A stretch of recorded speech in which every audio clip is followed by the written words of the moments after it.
ရတယ် နင်းသမီးလေး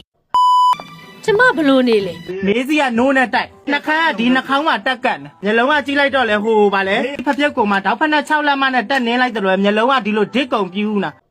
ဟိုင်းမအေလို့နမလို့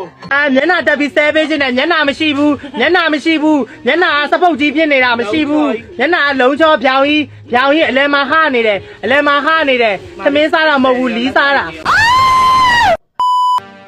ရှင်ဒါရှင်လှုပ်လိုက်တာ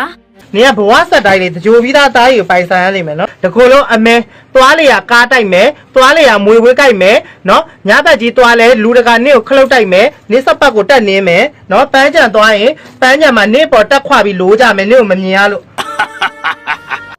ကျောက်ဆရာကြီးတဲ့ကိုစပတ်ကိုငုံကြည့်လိုက်ဧပြီမေကြီးနော်နင့်စပတ်ကငါထက်ချောင်းနဲ့နေတယ်နော်ကြောက်လားကြောက်ရင်ကိုစပတ်ကိုငုံကြည့်မှန်ထိုးပြီးကြည့်မှန်ဘလူးနဲ့ကြည့်